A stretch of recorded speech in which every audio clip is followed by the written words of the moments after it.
Let's talk to Balakrishna Reddy గారు. ఈ property ఈ మొత్తం ఈ వెంచర్కి చైర్మన్గా ఉన్నారు. అండ్ ఇన్ఫ్యాక్ట్ ఈ వెంచర్స్ వేసే వాళ్ళలో ఆద్యులని చెప్పాలి. చాలామంది ఇప్పుడు ఆయన టీం నుంచి బయటికి వెళ్ళిన వాళ్ళు కూడా చాలా డెవలప్ అయ్యి గ్రో అయ్యి ఆయన దగ్గర ఒక టైంలో ల్యాండ్ ఎలా అమ్మి కొనాలో డిసైడ్ చేసి నేర్చుకున్న వాళ్ళు ఇవాళ పెద్ద పెద్ద వెంచర్స్ వాళ్ళే వేసి అమ్ముతున్నారు అనమాట. Let's talk to him. Come on Swaroopa, నువ్వు నమ్మకం పెట్టి వచ్చావు చూడు, నాకు అదే హ్యాపీగా ఉంది. రైట్, సో స్వరూప బాలకృష్ణారెడ్డి గారు, chairman of this venture. And Swarupa sir నా కొలీగ్.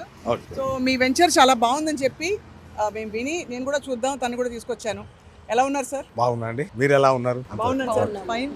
ఈ వెంచర్ చూస్తుంటే ఫస్ట్ ఆఫ్ ఆల్ సార్ ఇది హైదరాబాద్ కి ఎంత దూరంలో ఉందని మనం భావించాలంటే, బికాస్ హైదరాబాద్ అంటే ఏమిటో ఇప్పుడు మూవ్ అయిపోతూ వచ్చింది map. 65 kilometres Hyderabad. 65 kilometres. So nearest point మనకి సిటీకి ఎంటర్ అవ్వడానికి ఏదవుతుంది? శంషాబాద్ అవుతుంది.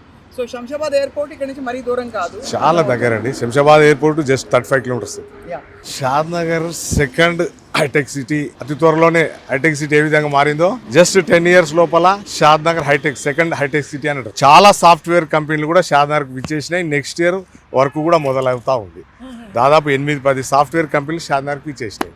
ఎందుకు అని అంటే సాఫ్ట్వేర్ కంపెనీలు రావడానికి కారణం ఎంత, రీజన్ ఏంటంటే ఎయిర్పోర్ట్ చాలా దగ్గర ప్రాంతం. ఇంకోటి 6 lanes Hyderabad Kashmir to Kanyakumari highway. ఇది హైవే ఇదే అండి, కాశ్మీర్ టు కన్యాకుమారి. దానివల్ల పెద్ద ఎత్తున డెవలప్.